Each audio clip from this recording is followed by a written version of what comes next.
በኒዳም ለመፈረም ከዛ ምን ብዬ ነው መፈረመው አልኳትኝ ሉሲፈር ብለህ በደም ተፈርማለና በተክርስቲያን ይላልች የራሳችሁ 40 ሺህ ብር ነው የተላከልኝ ይባንዴ ማለት አብጁን ጎራወት ሚልኪን ኮሲንቶሌ አሃንዳር በተመስነን ካስነሞጎሌ Nagaan fararri waaqayyoo isiniif baay'ee akkam jirtu hordoftoonni Saroon Entertainment biyya keessaa fi biyya alaanis nagaadha waaqayyoo fagalatu guyyaarra kana jechuudha viidiyoo isiniif qabadee dhufe viidiyoo sanatu hedduu garaana nyaate jechuudha viidiyoon suni afaan amaariffaatiin darbe ani garuu hangan hubadhe keessaa fi hangan amaariffa sana hubadhee ofii koo hiikkadheevan isiniif hiika jechuudha yookiis immoo afaan oromiffaatti jechuudha innis viidiyoo sana gidduutti isinii galchaa deema jechuudha Yoon dandee viidiyoo sana gidduutti isinii galchaa deema garuu gabaabsee isiniif hiika jechuudha. Viidiyoon suni mucaa obboleessa keenya tokkotu jira jechuudha. Obboleessi keenya suni hin hojjeta hojii yookiis immoo akkuma nama tokkotti hojjetatee ni gala haadha manaa qaba jechuudha. Sana booddee karaa teelegiraamiitiin dhuftee na haasofsiisuu eegaltee mucaa durbaa wayiituu baay'ee jedhee baay'ee kan bareedu wayiituu teelegiraamii immoo baay'een fayyadamaa jedhe. Telegramii kanaan fayyadamuun telegiraamiin dhuftee eessa argatte lakkoomsa koo jennaan Facebook irraan argadhe lakkoomsa keenaan jettee jedhe osoma haasofnu suuraa keenaa ergii jetteedhe ani immoo suuraa hiriyoota kootii lafa hojii jirru waliin yeroo sana kaaneen ergee fi suuraa sadan keenyaa jedhe suuraa sadan keenyaa ergeefiiti suuraa kee cheek godhachuudhaaf yookiis immoo suuraa keessaa isa kam akka ta'e adda baafachuudhaaf yookiis immoo መታወቂያህን ፎቶ አንስተላካለች ይሄ ሁሉ ነገር የሚሄነው እየሆነ ያለው ፕሮሰሱ ነው እኔ አላወኩኝም አይዛ ሰዓት ቅሜ ራሃ ስለነበርኩኝ በቃ ፎቶውን መታወቂያን ፎቶ አንስቼ ላኩላት ከዛ እያንዳንዷን ፕሮሰስ እያስኬደች ሄደች ከ15 ቀን በኋላ ዳይሬክት ደወለችልኝ ስደውልልኝ የአዳማ ልጅ ነኝ ያለች ነው የምታወራኝ ልክ ስደውል ማላቀው ስልክ ነው አናገርናት በቃ ሳናገራት የሚሰማኝ ድምጽ ራቅ ያለ ነው እዛ በቃ በግልጽ ንገሪኝ ያለውን ነገር ንገሪኝ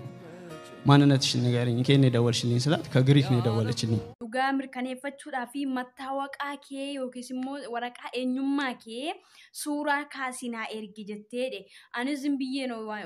ጨልሴ ዋናን ተኤቪ ዝም ጀዴ ማለኔ መታወቃኪያን ዮኪ ወረቃ ኤኙማኮን ሱራ ካሴት ኤርጌ ጀዴ Ana fingalle garuu isheen piroosii keessa nu galchaa jirteedhe. Osoma kanaan jiru erga haasa'uutti jalqabnee gara torbee lamaa geesseetu jedhe naa dawwaltee jedhe kallattiidhaan naa dawwalte bilbila kallattii jedhe. Sana booddee mucaa Adaamaati jettee na haasofsiisteedhe. Yeroo sanatti ani keessi kiyya gammachuu hin qabu tokko haadha manaallee nan qabaa jedhe daa'imallee nan qabaa jedhe. Sana booddee sagalee liyyit kan jedhe waan ta'eef dhugaa sanatti mi jennaani ani Giriikirraan sii dawwala jetteedhe. Giriikirraan sii dawwala jettee nuti walti numnu garuu nama sadan keenya yookiin immoo hunda keenya haasofsiisteedhe tokko qofaa ishee jedhe. Osoma kanaan jirru sana booddee ergasii waan tokko fi akkaawuntii keenaa ergii birriin sii galchaa jetteedhe. ንግድ ባንክ አካውንት ዝም ብዬ በቃ እኔ ዝም ብዬ ነው ላኩላት አመናችሁም አላመናችሁም 40 ሺህ ብር ነው የተላከልኝ ይባንዴ ማለት ደነገጥን ሶስታችንም ደንግጠን ይሄ ብር ቼክ እናርገው እስቲ ኒድ ባንክ ተባብለን 10 ሺህ ብር ጻፍንና ዝም ብለን ሰጠኝ ወላ 30 ሺህ ብር ቀሪ እንዳለኝ ዲፖዚት እንዳለኝ ተደርጎ ተሰጠኝ ዝም ጀዴኒ አካውንቲ ባንኪ ኮ ነርጌፌ sana booddee dafee isin dubbachaa jira erganii lakkoomsa baankii koo ergee fi booddee birrii 40 ranaa galchiteedhe isin galee seexanni akkamitti akka lubbuu namaa galaafachuudhaaf deemu jaalala birriitiin qabe jechuudha akkuma Yihudaa Yesuus Kiristoosiin gurgurate akkuma kana jechuudha sana booddee birrii 40 sana amanuu dadhabnee jedhe zim jennee madaqnee stiimee 10 jennee shakkineera sanuu jedhe 10 jennee waraqata barreessinee baankitti laannaane sana booddee 30 qabdu jedhe diipoozitii yookiis immoo waraqaa haftee sana seef nu godhan jedhe 10 safuunee hin deebinee jedhe sana booddee darba ዘይቲን አችት deebinee osoma kanaan ከግሪክ እኛን ለማግኘት ከግሪክ መጣች ከጓደኞቿ ጋር ሆና ብር ስላለን ቦሌ ሄደን በቪትስ ነው የተቀበልናት ክላስ አስይዘናት ምን ብለን ተመልሰን መጣን።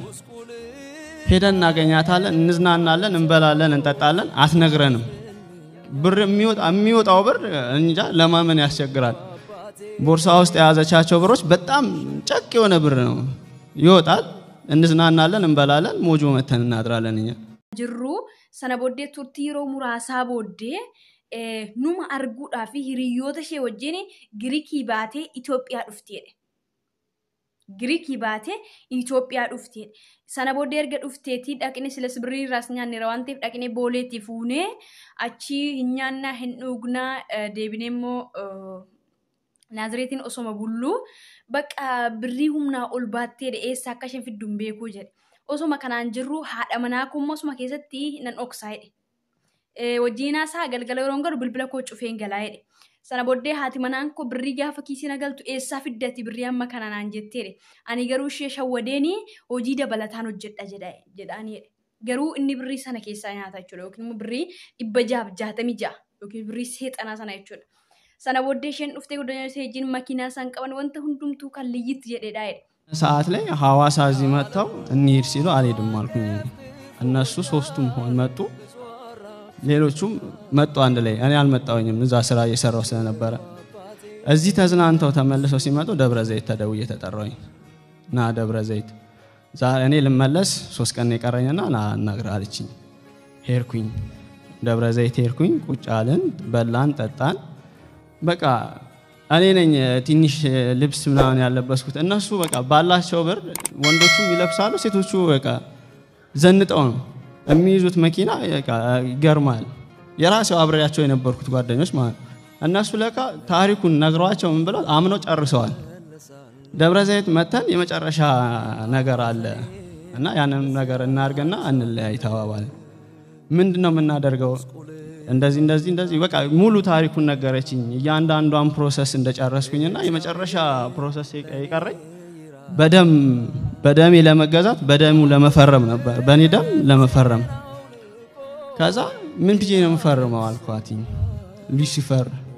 ብለህ በደም ትፈርማለህና በተክርስቲያን ይላልች የራሳቸው ቸርች አለ ደብረ ዘይት በቃ ከዛች ሰዓት ጀምሮ መቆም አቃተኝ sana booddeetu makanaan jiru guyyaa saditu hafee isheen gaamma gara biyya Girikitti deebi'uudhaaf jechuudha sana booddee bashannana hawaasaa deemna yennaani ani naqu jedheen yedhe hojii hojjechuutti nafeedhe isaaniin kee bashannanaa oolanii waan hundumaa guutatan hiriyoonni koo wajjin oolanii ana bichaatu keessa hafe jedhe ana qofatu keessa hafe hiriyoonni koo wajjin deeman ishee wajjin jedhe bashannanaa oolanii jedhe sana booddee koottu malee jedhanii na waamani jedhe guyyaa dhumaa jedhe koottu jedhanii gaafa na waamanii nanaqee jedhe gaafa ani dhaqu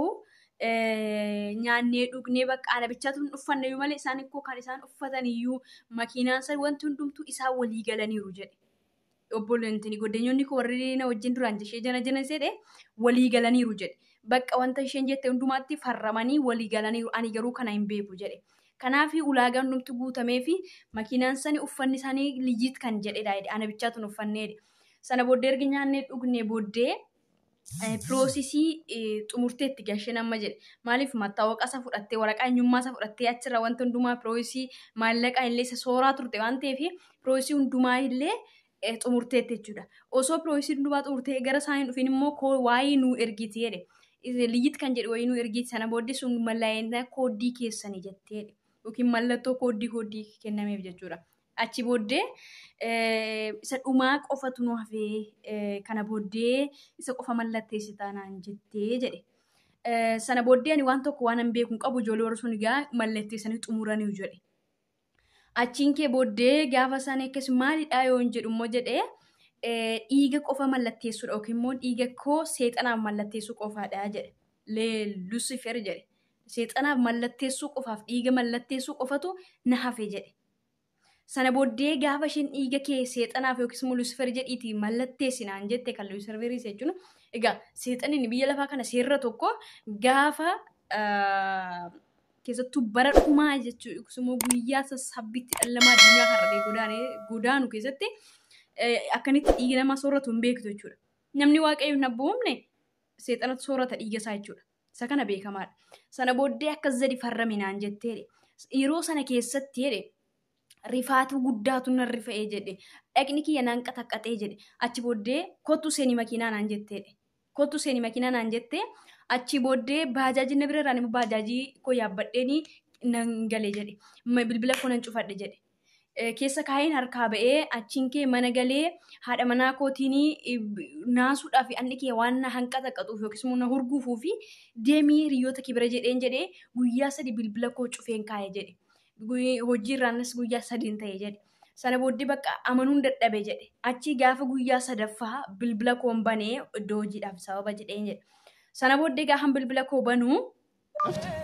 ወደ ስራ ልሄድ ስከፍት በቃ ጋዜጣ ያስንቃል የተላከልኝ ቴክስት ብዙ ነገሮችን እንደማጣ በአንድ ይቅርታ ተመልሼ ከገባሁኝ ወደ እነሱ እምነት አይቼ ማላቀው ኑሮ እንደምኖርና አልፎ ተርፎ ኑሮዬ እዚህ እንዳልሆነ ኢትዮጵያ ውስጥ ምንም አይነት ኑሮ እንዳሌለ በቃ የተጻፈልኝ ቴክስት ማንበብ ያቅታል መጨረሻ ላይ ግን የሚለው ይሄንን ነገር ካልተቀበልክ ይሄንን ነገር እንደጀመርከው ካልጨረስክ ኑሮን ታጣለህ ስራን ታጣለህ